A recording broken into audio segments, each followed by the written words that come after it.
All right. I see people trickling in. We've still got people joining, but we got a lot to cover today, so we'll go ahead and get started. My name's Harrison Dreves from the National Renewable Energy Laboratory. I am providing technical support for today's webinar, and I just have a few quick housekeeping reminders before we get started with the real content of today's presentation. This is a Zoom webinar, not a Zoom meeting. That means all attendees are not going to be able to turn on video or unmute yourselves. We apologize, but it's just too many people to allow that. We will be looking at the chat, so if you're having a technical issue or a general question about NCSP, feel free to put that into that chat box at the bottom of the screen. I'll be watching that for technical issues, and some of our program team will be looking at that if you have questions about the program. We are also going to be recording today's webinar and making that recording available after the fact on the energy.gov website. We have a community solar events page there where this recording should be posted in about a week or so. I'll put the link to that in the chat. You can also find recordings of previous webinars on that page already. All right, with that, I will hand it over to Anna Balzer from the National Community Solar Partnership, who will introduce today's webinar and get us started. Anna, take it away. Thank you so much, Harrison, and thank you to everyone for joining us today. We are really excited. This is our first annual update for the National Community Solar Partnership. We have a lot to share, so I won't dally. We'll get right started. So Allie, if you can go to the next slide, please. So today we're going to be covering our annual progress report for the past year, 2022. So we're talking about how the work of the National Community Solar Partnership is impacting our progress towards our 2025 target. If you're new to the National Community Solar Partnership community, we set a target in late 2021 to enable community solar to power the equivalent of 5 million households by 2025, which is about a 700% increase in community solar capacity, and to enable subscribers to realize $1 billion in savings from those subscriptions. So today's deck will talk us through how we've been working towards that target in the past year and what we're thinking about the future as well. So before we jump into those updates, just to level set with everyone, I wanted to cover a brief background on what community solar is from the background of the U.S. Department of Energy and the National Community Solar Partnership. So our definition for community solar is intentionally very broad. We classify community solar as any solar project or purchasing program where the benefits of that solar project flow to multiple customers. So we're really focused, instead of on the business model, about those benefits that are able to be shared through community solar. And just at a high level, community solar is unique because it allows lots of households, including households who don't have access to rooftop solar, to access benefits. It creates subscriptions, so opportunities for folks to realize financial benefits and to own, in some cases, a portion of a community solar array. And those benefits typically show up on electricity bills or are shared through other mechanisms related to your utility bill. And they provide a number of meaningful benefits, which we are taking very seriously what those meaningful benefits are and how community solar can increase access to those. So to talk a little bit more about those meaningful benefits and share more about the background of the National Community Solar Partnership, I would like to introduce the head of the National Community Solar Partnership, Nicole Steele, to take us through the next few slides. Nicole. Thank you so much, Anna. I'm really excited to be with this group today, and I have to give a huge shout out to Anna and all the work she's done over the past year in stakeholder engagement and really building relationships with everyone that's on the call today, but all 1,300 members of the National Community Solar Partnership as well. So, really to continue to level set on where we are right now with the National Community Solar Partnership, today we are talking about what happened in 2022. And the reason we want to focus on doing an annual update, and this is our first annual update, and we'll continue to do these updates and plan to do these updates at least through the target year of 2025, to really help not only our community members, so the NCSP partners, but everyone in the community solar industry to better understand how NCSP is playing a role in making community solar much more accessible and prevalent in the United States. And so I think perhaps most folks on this call have seen a lot of the information on these slides, but really we will dive in on truly what the impacts were in 2022 and how we are making our way towards that goal. So really starting with the meaningful benefits. And this is something that came together through our stakeholder engagement conversations last year, really rooted in the priorities of Justice 40, but really truly helping us define community solar. And so Anna went through, sort of the basic definition of community solar and how we look at community solar through the National Community Solar Partnership. But truly what we, want to see community solar emulate in the United States are what it does. And so that's where these meaningful benefits really come from. And so does the community solar facilities or programs or policies or regulations or resources, whatever that is being created, have these things? And so, not only we start with access. So does everyone have access, including low to moderate income households, to community solar? What does the bill savings for the community solar subscriptions look like? Is it at parity with rooftop solar? Is it helping reduce energy burdens, particularly again for those lower income households? Does the community solar facility provide resilience, whether that be through storage or microgrids or a combination of, but is it really helping support that distribution grid level and really helping make our grid stronger? Community ownership. So this one's also a really interesting topic in that do folks have the ability to own the community solar facility if they so choose, similar to rooftop solar? You can enter into a power purchase agreement or a lease, or you could buy the asset yourself and build wealth off of that. And so we want to make sure that community solar does offer that wealth building opportunity as well.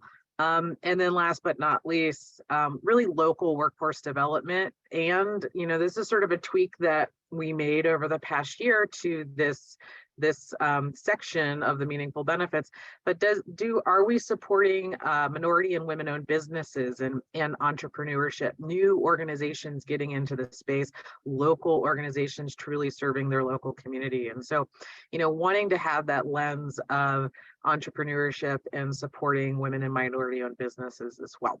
So this is the lens of everything that NCSP does, which is why we are really starting the conversation out here today. So let's go to the next slide. Also, I want to give a huge shout out to all of our partners. We cannot do this alone. While this is a Department of Energy effort, we are very much in partnership with both Berkeley Lab and the National Renewable Energy Lab. And then a suite of all of these other partners are helping us in different ways, whether they are a technical assistance advisor or supported us through resource development, or even sort of larger creations around like the Learning Lab for the Community Power Accelerator. And so again, a huge shout out to all of these partners. It really does take a village to be successful. And the one thing I will also mention, as part of folks who are participating in this webinar and are members of the National Community Solar Partnership, we are always looking to ensure that we can grow the experts in this space. And so there may be opportunities for growth and to bring on new partners as we build more initiatives and expand our technical assistance offerings. So let's go to the next slide. And this sort of in a nutshell is, what a technical assistance program does through the Department of Energy, and really what NCSP does. And so, we start with data tracking, like what in the world is happening in the market? How do we baseline that and track it and ensure we have a good understanding of what the market is doing? And then also with the lens of like, are the projects that, we're impacting truly impacting the communities we want them to impact in the ways we want to impact? So NREL really plays a lead in collecting that data in partnership with the University of Minnesota. And we're incredibly appreciative of the ability to be able to tell that story. And there is a report that comes out annually called Sharing the Sun, and that likely will come out late summer, early fall. And so stay tuned for the next version of that later this year. The other big piece is, really that technical assistance element. And this is where Lawrence Berkeley National Lab plays a major role in organizing our free on-demand technical assistance offerings. And they manage all of those partners that I mentioned earlier through the technical assistance programming, whether that be through our collaboratives or other initiatives as well. And then last but not least, we do have our online platform, formerly known as Mobilize. And this is that platform where everybody can come together and share their events, their ideas, ask questions. You get your WhatsApp once a week from the team. And so really excited to see major participation by our membership on that online platform. So let's go to the next slide. As you all know, we launched a target in October of 2021, and again, we're all working towards that target.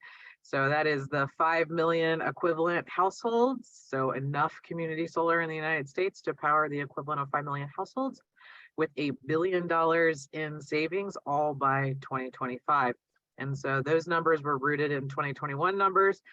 So we need to basically have a 700% increase from 2021 to 2025 in deployment, but also doubling sort of the average bill savings. So in 2021, we saw the average bill savings for a community solar subscription to be just around 10%. And really, particularly for lower income households, we'd love to see that double to a 20%, again, to be at parity with rooftop solar. So let's go to the next slide. As you all know, we cannot just set a goal and stand idly aside. We need to make sure that we're addressing the challenges and barriers that are going to help us meet that goal. And so that is where the Pathway to Success was created.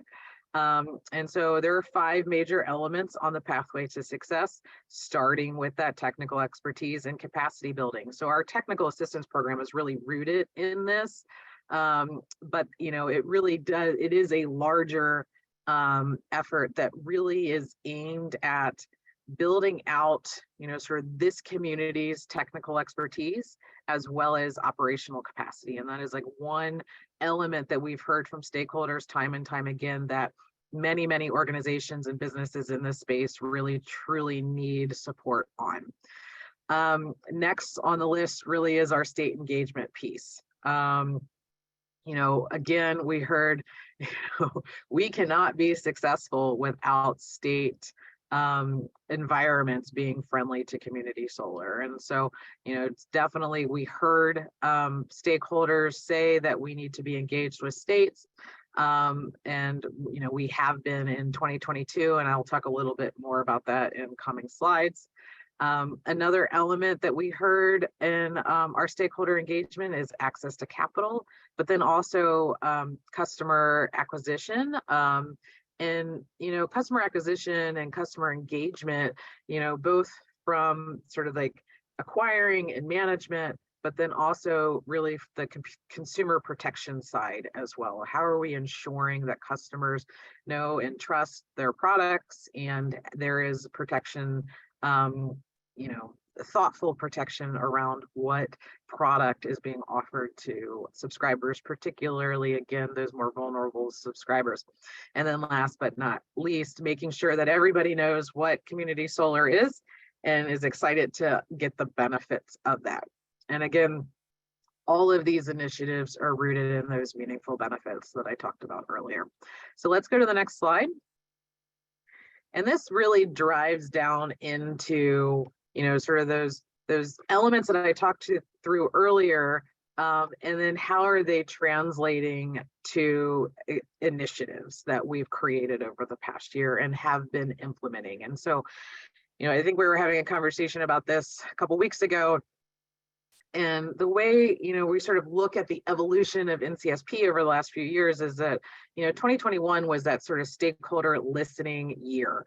How we created the goal, how we determined the challenges and barriers on the pathway to success, and then how we further determined what initiatives we will be creating to really address those challenges that were identified through that listening process. And then next, it was that sort of like building year. It's like, here are all the initiatives that we spent this past year building. And so starting from the top around education and outreach, a number of you may be familiar with the Sunny Awards. And so we launched the Sunny Awards last summer. We went through the review process in the fall, and we were able to award a number of folks in this past January. So it was $100,000 in prize funding awards that really truly highlighted those meaningful benefits, those projects that are out there today that are incorporating those meaningful benefits and really providing those sort of shining examples of what we want to see community solar look like going forward. We also launched the Low Income Clean Energy Connector, formerly known as the LIHEAP tool. And really, this is that tool that I think a lot of folks are incredibly excited about, in partnership with HHS and the National Renewable Energy Lab, to really connect those LIHEAP recipients with actual bill savings through community solar subscriptions. So stay tuned on more announcements coming this year around as we roll out in our pilot states and in more states to come. We created the Community Power Accelerator. So this was a huge launch in January, and this was connecting developers, investors, philanthropy, CBOs, really with the intent of creating an ecosystem to deploy community solar, again, with those meaningful benefits. As part of the Community Power Accelerator, we also launched a prize to truly support that technical expertise and capacity building that I mentioned earlier, that everyone says they need in order to participate in the accelerator. And so, the famous saying of "you need money to get money," really that's what the prize is hoping to support. A lot of organizations and businesses that are expanding into the community solar development space or expanding their community solar offerings to include those meaningful benefits. We also launched the States Collaborative around this time last year, and this is really truly addressing supporting states in a way that is going to be meaningful and folks truly understand what needs to be happening at the state level in order to have a community solar market. There are 32 states that are involved in that States Collaborative, so it really shows the level of interest in state energy offices and public utility commissions, to really be knowledgeable about community solar. And then again, last but not least, our direct technical assistance program. So let's go to the next slide. I know I need to probably speak a little faster because I could talk for days on all of these slides, but really just want to ground you guys in a couple more statistics before I hand it over to the team. So this is really sort of the baseline capacity. We have seen community solar grow more than double year over year over the past decade.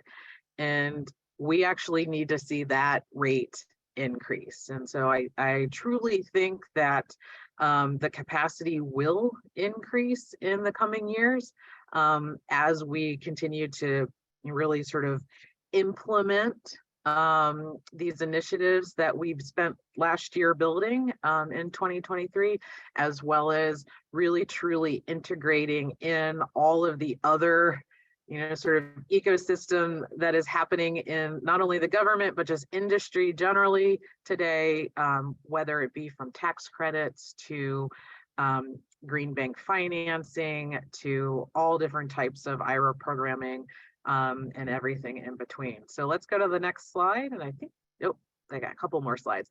So this is an interesting slide, and we talked through this in March of last year as part of an analysis to better understand like what policy levers we were pulling that our initiatives can pull and help speed up deployment.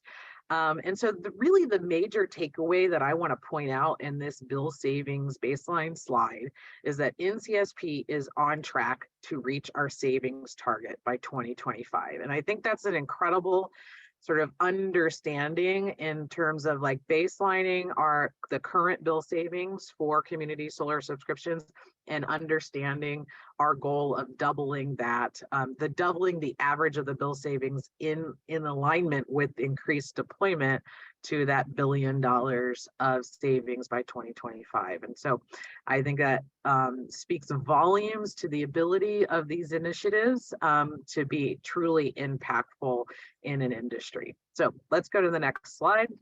And then this is the slide that I just want to root everyone in, and it may be a little complicated. It's a new slide that I don't think we've used yet.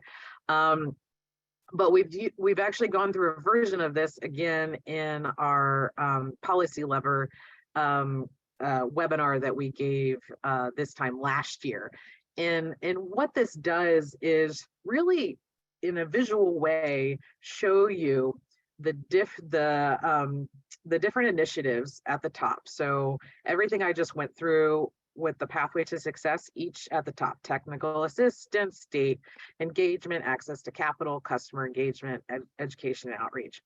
And then on the sides, it talks about the different types of policy levers that and just different types of mechanisms that we can pull or sort of adjust in some way or affect in some way through these different initiatives. And so whether that be accelerating timelines or reducing costs or opening new market states or expanding existing market states, that's what these different initiatives can do. And what the plus signs really represent, starting with blue to yellow to green, really shows what different mechanisms that initiative can impact and in what way.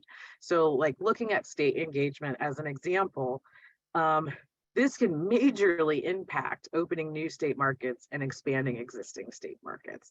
So if you look down at the key, it's like 1.2 to 3 gigawatts of growth that our state collaborative could potentially impact on our pathway to the target. And so I'm going to hand the presentation off to the individual NCSP members to talk about each one of those initiatives, so those 5 pathway to success initiatives, and really sort of rooted in those policy levers in the how. And how are we truly impacting those individual mechanisms and what impact we're seeing today, and even how we're making adjustments moving forward. So with that, I'm going to actually hand it back over to Anna Balzer to talk about our technical expertise in capacity building. So Anna, take it away.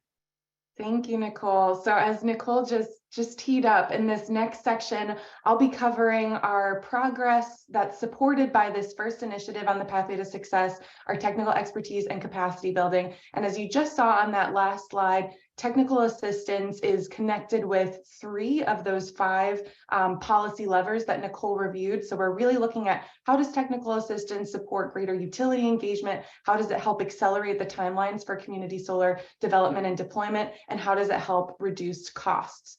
And so in this section, I'll talk about the progress on each of those. So if we can go to the next slide.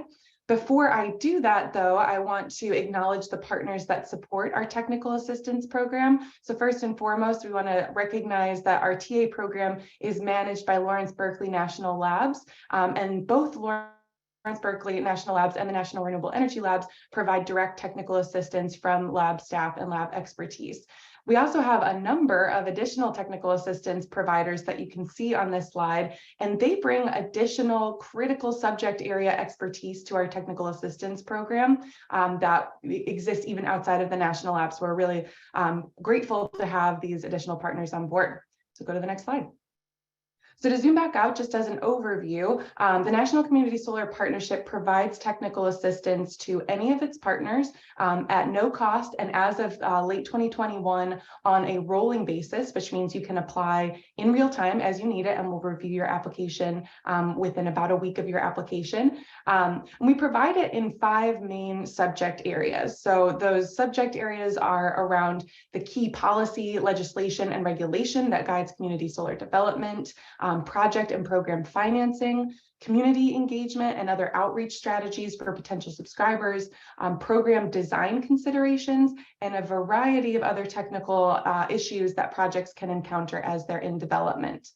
And then when a partner or a group of partners makes a technical assistance request, they're paired one-on-one with a technical assistance provider, someone from those earlier slides, who will provide them support in addressing whatever their particular need is through a variety of different formats, including one-on-one consultations, support with financial modeling and analysis, including support with navigating existing tools like NREL's system advisor model. The technical assistance provider might provide them custom research products and can even provide them custom publications or presentations to use to support their work.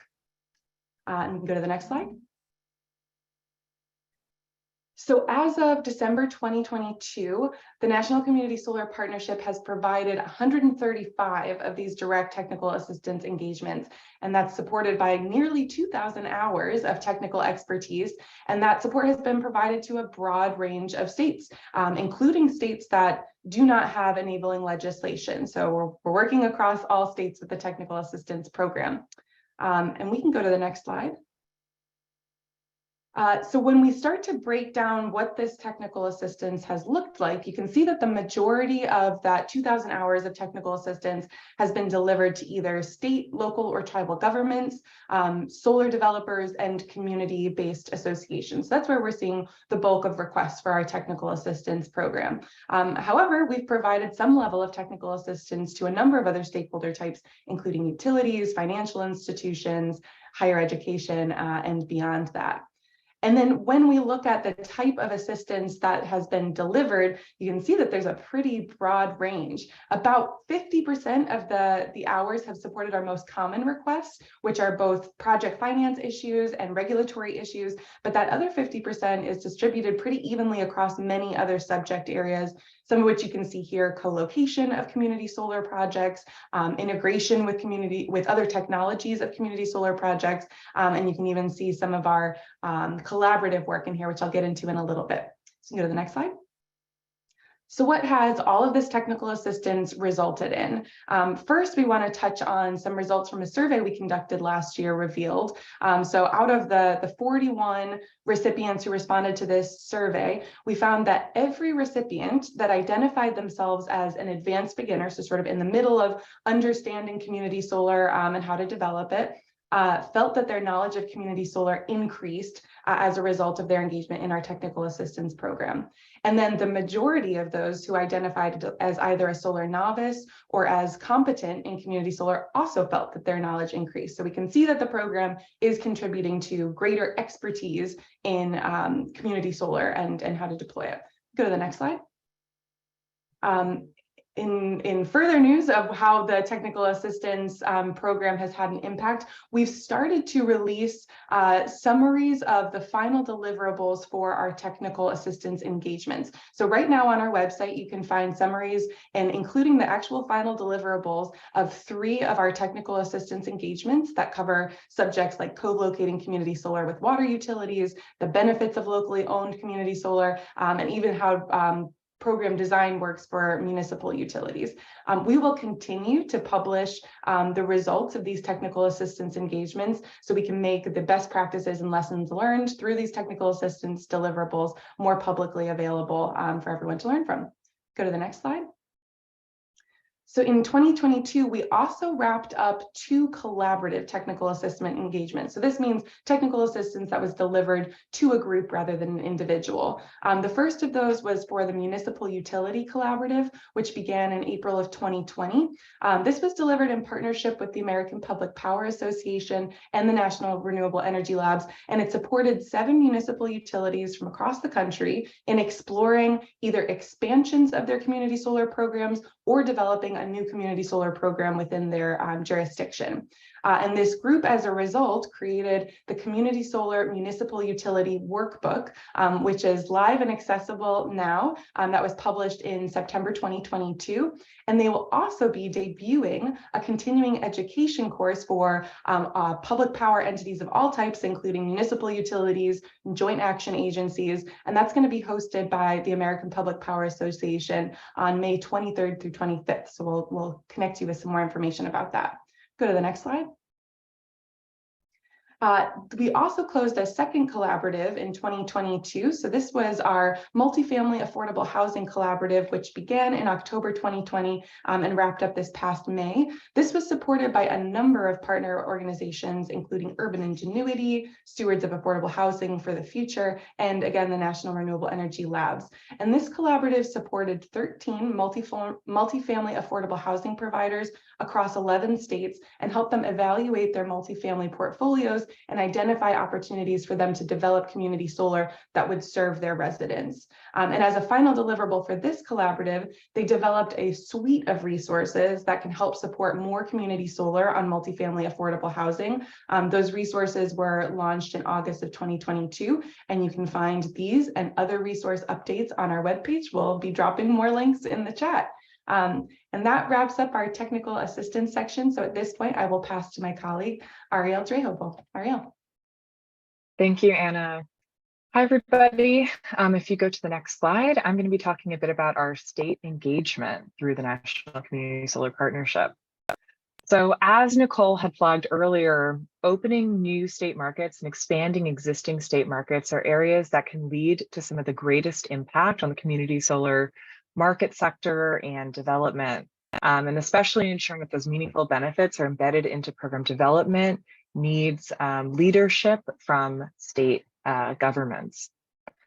So we launched a states collaborative in February of 2022, which includes state energy offices, public utility commissions, and other state actors who are interested in exploring community solar policies and expanding their community solar markets. We currently have 17 states and territories who are officially working with the NCSP on their community solar programs, and you can see those folks on the map here. And we also work with an additional 15 states and territories through our collaborative. If you go to the next slide, the goal of our states collaborative is to facilitate peer learning among states and to identify key state challenges and technical assistance solutions that we at the Department of Energy or our partners can provide to help respond to those challenges. We manage our states collaborative in partnership with the National Renewable Energy Laboratory, as well as the National Association of State Energy Officials and the Clean Energy States Alliance. Last year, we hosted 10 peer learning meetings across a variety of topics to support areas of interest to states. And we have some of those listed on the slide here. We also launched subgroups to focus more on low income and community ownership and resilience, which were topics of interest to states collaborative participants. Last year, we also worked with states in our collaborative to support the development of action plans and targeted technical assistance to explore challenges, opportunities, and pathways to expanding community solar development. We will be continuing the collaborative in 2023 with a focus on developing impactful technical assistance to support state efforts. And we'd love to have more states participate. So if there are states that you work in or you work for who are not listed on that previous slide, and you'd like them to be involved, please let us know. And with that, we're going to go to the next slide, and I'm going to pass it to my colleague, Anya Pawlowska, to speak a little bit more about the state engagement work we do. Thanks, Ariel. In 2022, we conducted a survey to evaluate the participation impact of being in the state's collaborative. And everyone who identified as an advanced beginner, as well as 66% of community solar novices and 60% of those who identified as competent when it comes to community solar knowledge, all felt that participation was useful, not only in the state's collaborative, but also in the NCSP as a whole. And a majority, about 70 to 80%, felt that both the monthly states meetings and the subgroups we have in the states collaborative are useful. And now if we can move it to the next slide, please, I'm going to pass it back to Nicole to discuss our access to capital initiatives. All right, perfect. So let's go to the next slide. So this is about the National Community Power Accelerator and really, truly how we are looking to address access to capital. And when I say access to capital, I really mean, with the lens of the meaningful benefits. So do projects that incorporate those meaningful benefits have access to the financing and other funding mechanisms that they need in order to deploy? And so first I want to recognize the partners of the National Community Power Accelerator, NREL, Berkeley Lab. A huge shout out to the University of New Hampshire, Kersey School of Impact Finance, and Sustainable Capital Advisors, all who spent many hours leading the different work streams and supporting us in developing the accelerator itself. So, really the main goals of the accelerator were to do three things.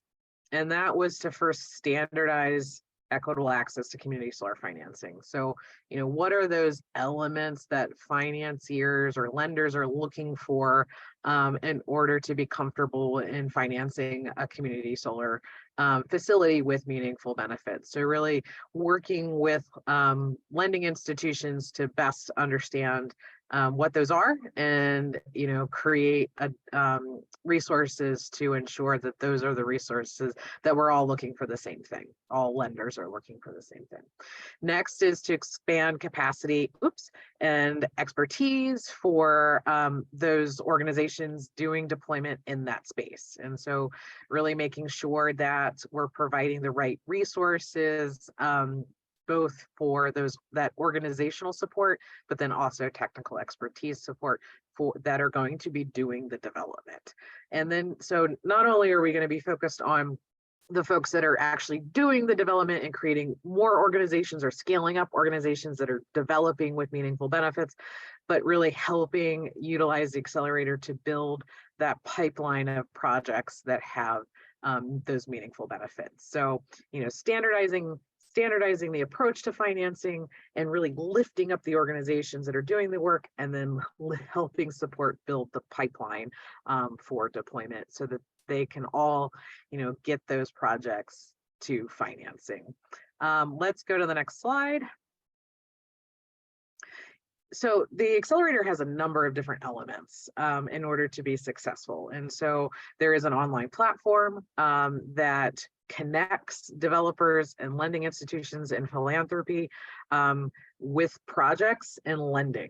And everyone is coming to the table committing to, sort of infuse those meaningful benefits into those projects, but then also, to use the credit rating checklists and project profiles that we've created as part of the accelerator. And so that's the next major element. I mentioned before that we worked very, very closely with lending institutions and other financial institutions to create a standardized checklist or workbook to, what are the elements that lenders are looking for, and utilizing that and creating a resource that's on that online platform that folks will use to evaluate projects and really ensure that, your projects are ready for financing.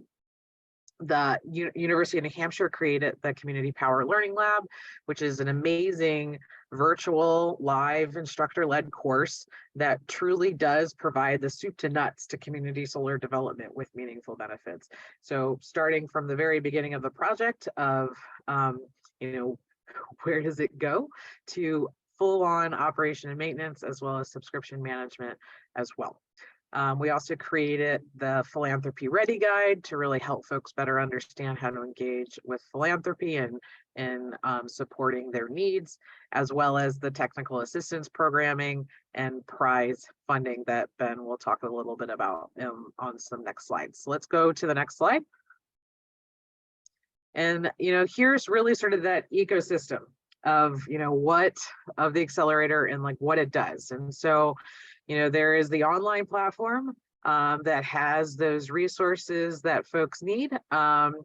And, really connecting the developers or co-developers that are engaging on the accelerator and utilizing our technical assistance advisors, as well as the Learning Lab, as well as all NCSP resources to be able to get their projects up on the accelerator so that they can be searched or found by lending institutions that are on the accelerator themselves. And then vice versa, those developers can actually see what lending institutions or philanthropy that are like working in their space and really sort of filter out to potentially support their actual project. And so as of right now, we have over 30 investor partners on the platform that have committed to over $5 billion of private sector capital. And so there is lending out there today that wants to support projects with meaningful benefits, and those lending institutions are on the accelerator. And so as you start to develop projects, please consider utilizing the accelerator to get connected to those lending institutions. And then last but not least, we announced the prize, the Community Power Accelerator Prize in January, which is designed to support at least 25 megawatts of community solar with meaningful benefits. And we'll talk about that on some next slides. So I believe this next slide is about partners. So I'm handing it over to Allie Robbins to talk about our partners. Thanks, Nicole. Yes, I'm very excited to talk about this slide with you all. And I wanted to just take a moment to thank and highlight our inaugural partners on the Community Power Accelerator. These partners have agreed to participate on the Accelerator platform, and they really cover the entire financial spectrum and add flavor to the ecosystem of developers, philanthropic organizations, nonprofits, and fellow investors. They truly bring the accelerator to life.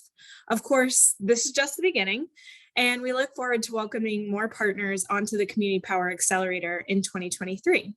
So I would like to pass it now to my colleague, Ben Birch, to talk about the prize.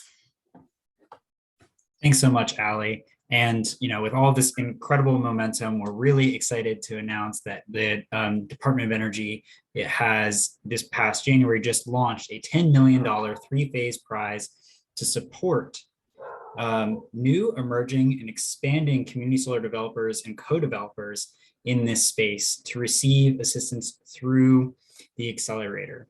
And the goal of this prize is to bring people towards that financing. It's going to work with using the Department of Energy Technical Assistance Program, the University of New Hampshire Learning Lab previously talked about, and much more associated with the accelerator. We highly encourage everyone here to apply for phase 1 by March 15th. You have to apply for phase 1 in order to go through any of the other phases through. And there are also additional webinars up online right now where you can find more information on these prizes. And with that, I'm going to pass it back to my colleague, Ariel Drahul. Thank you, Ben. All right, now we're going to move on to talking about our efforts around customer engagement. And if you go to the next slide. So I'm going to talk about our project that Nicole mentioned earlier, the Low Income Clean Energy Connector. So this project emerged, as Nicole said, from our stakeholder engagement as a key solution to reduce costs for low-income customer acquisition, reduce barriers to access for low-income households to the benefits of community solar, as well as to really accelerate the development of the low-income community solar market. Right now, low-income community solar only accounts for about 1% of the whole community solar market. So there's a lot of opportunity for growth there. So we are developing the connector in partnership with the U.S. Department of Health and Human Services, as a way that states can easily connect income qualified households securely to community solar projects and subscriptions that have strong consumer protections and verified savings. NREL is developing the software for this connector that will allow us to be able to make these connections. The connector will initially connect recipients of the Low Income Home Energy Assistance Program, which is a program out of the Department of Health and Human Services, with community solar subscriptions in the pilot regions of the District of Columbia, Illinois, and New Mexico. And we're also working closely with New York, New Jersey, and Colorado as we are building out the tool. And thank you to those states who are working with us. Moving to the next slide. We're also working closely with many project partners on the success of this project. In addition to HHS, we're working closely with NREL, the National Association of State Energy Officials, and the National Energy Assistance Directors Association. We're also working with project partners who bring different stakeholder perspectives to the project, including perspectives such as consumer protections, utilities, LIHEAP administrators, affordable housing, and other low-income energy issues. And we're working with the folks listed on this slide here, and we're really grateful for the support of our partners on this project. Moving to the next slide. This slide provides an overview of the goals for the connector project and what we're aiming to accomplish. So the connector is going to ensure that participating households who are connecting with projects through this platform are able to receive meaningful energy burden reductions from participating in community solar. And this will be done by ensuring that households are connected to community solar subscriptions that have strong consumer protections in place, as well as strong data security. We aim for the connector to help reduce income qualification barriers so that households can streamline that process of enrolling in a low-income community solar subscription. And we also aim to have the connector help to reduce the cost of low-income customer acquisition for community solar subscription managers in order to speed up the creation of more low-income community solar while ensuring that these deep benefits are available to subscribers. Moving on to the next slide. All right, so here we have an overview of some of the major achievements from this project to date. And we have a lot of work to do this year, so stay tuned for updates. So last summer, we received input from 45 stakeholders through a request for information. We published an overview of all of the feedback that we received through this RFI on our webpage. Someone can drop that link in the chat for me. And we've been incorporating that feedback into the project as we've been moving forward over the past months. Over the past few months, we've conducted many stakeholder engagement activities, including 6 workshops within our pilot states and regions. And we've held additional stakeholder engagement webinars with key stakeholder groups, such as some of the ones listed here. We also announced a fellowship program to add additional staff capacity and support for those pilot regions to ensure the success of this project. And the deadline actually for that fellowship has been extended to this Friday, March 10th. So if you are interested or want to share with your networks, please do, and I'll drop the link in the chat for that in a moment. And then for the rest of this year in 2023, we'll be working with our partner states and regions to ensure that the project is successful, both from a software design as well as implementation strategies. And we'll have additional opportunities to engage with stakeholders on this project. So stay tuned for updates and opportunities. And with that, I'm going to pass it back to Anna Balzer to talk about education and outreach. Thank you, Ariel. So we've made it to the last initiative on that pathway to success. And if you call your attention back to that slide that Nicole mentioned that showed the impact of each of these, you might remember that this initiative on the pathway to success actually touches on all 5 of those different policy levers. So when we're thinking about education and outreach, we're not just thinking about direct to consumer education and outreach, we're really talking about the universe of community solar. How aligned are we as an industry on what community solar is and the benefits that it provides? And so the National Community Solar Partnership has leaned in on working on those issues and really thinking about education and outreach. So we can go to the next slide. Before I jump into our progress in the last year on this, I do want to recognize our primary partners on education and outreach. So the National Renewable Energy Labs and Lawrence Berkeley National Labs as well provide incredible support across the full spectrum of our work around education and outreach. Go to the next slide. So what I want to start with is, who are we talking to? Who's in the NCSP universe as of right now? So as of the end of 2022, we had over 1,300 members as a part of the National Community Solar Partnership. If you are not already a member, we encourage you to join. It is free, easy to sign up, and gives you access to all the resources we've mentioned today and more. And it's exciting to see that membership grow, not just in terms of members, but in terms of sort of the reach and type of those members. So right now we have over 900 organizations that are a part of that partnership. And of those, a large number of them have raised their hand to support publicly that target that Nicole mentioned early on, to enable community solar to power the equivalent of 5 million households by 2025. And those partners represent the full breadth of the United States and its territories. So we have representation, at least one partner and partner organization in all 50 states, the District of Columbia, Guam, the US Virgin Islands, and Puerto Rico. And you can see in this chart on the right, they're really spanning the full universe of community solar. So this is the National Community Solar Partnership is one of several places where the conversation about community solar is really well-rounded, and we're able to look at community solar from a lot of different vantage points and make really critical connections.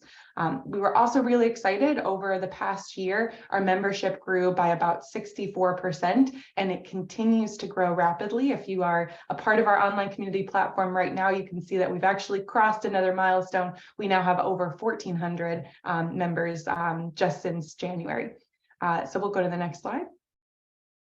So when we're thinking about that partnership and who's a part of it, some of the engagement that we're doing happens on an online community platform. As Nicole mentioned, this platform is run through a service called Mobilize, and it allows our members to engage not only with our resources and opportunities that the National Community Solar Partnership provides, but also with each other and share additional opportunities and resources in the community solar space. So we've seen that our membership has grown over the past year, but we've also seen that our engagement within that membership has increased. So we've been able to track that engagement since March this time last year. And since then, we've seen that engagement grow by 34%. We can go to the next slide. I'll talk a little bit more about what that means. So when we're talking about that engagement, and right now thinking about that online community platform, how are folks engaging? We can see a couple of ways that they're engaging with the platform on the left here, the primary being resource downloads. So folks are coming to the platform in order to find and use resources.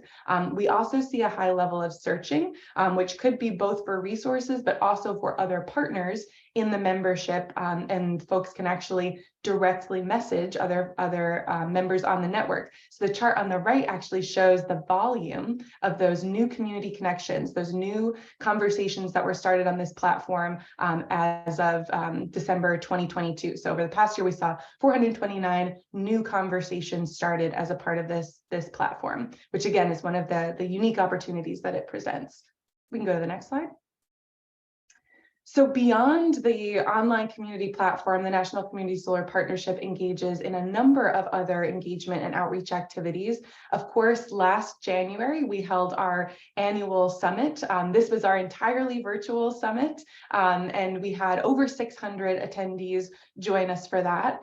We also held a number of webinars over the past year and saw, an additional 600 members join us for those continued conversations.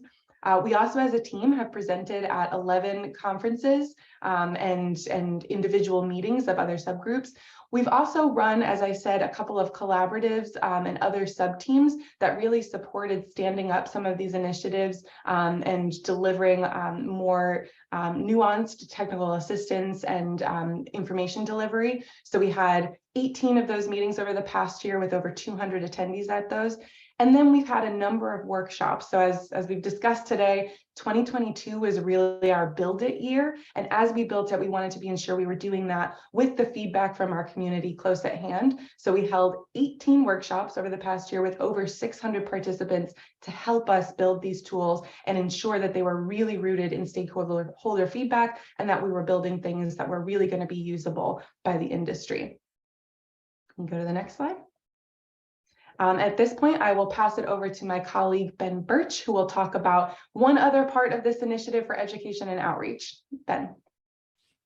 Thank you so much, Anna. And this was mentioned at the beginning of the presentation by Nicole, but we're just going to highlight here again that this previous January at our summit, we actually announced the winners of our inaugural Sunny Grand Prize and Sunny Prize Awards across the meaningful benefits. And to again highlight, these prizes were specifically to show meaningful benefits that were being delivered by projects across the entire country, as well as other innovations. Overall, our 5 grand prize winners provided over $4 million of savings to over 7,000 low to moderate income households. And additionally, we have fact sheets available for each of these grand prize winners, which will be dropped in the chat. Next slide, please. And I really want to highlight the diversity that existed within these grand prize winners. We had projects that were being announced all the way from very rural Alaska for tribal communities to the heart of New York City. So it truly showed just the diversity that can exist within the benefits that community solar can bring across. And we highly encourage everyone to check out the website, as well as all of the winners, to see examples of how these benefits can be delivered through projects that have figured out some of these major steps. And with that, I'm going to pass it back off to Nicole Steele. All right. Thanks, Ben. In the last 3 minutes, we want to talk about, well, the fact that we took an hour to talk about 2022. We are doing an incredible amount of work, and a huge shout out to the team who is providing the updates and really sort of leading on all of those individual initiatives. But we have a lot to continue to do. And so, you know, we want to sort of look at what's happening in 2023. And, you know, really, we are, like I said earlier, you know, we listened, we built it, and now we are implementing it. And I want to make sure that folks also understand that we will continue to be iterative, and we are still listening, and we will continue to build.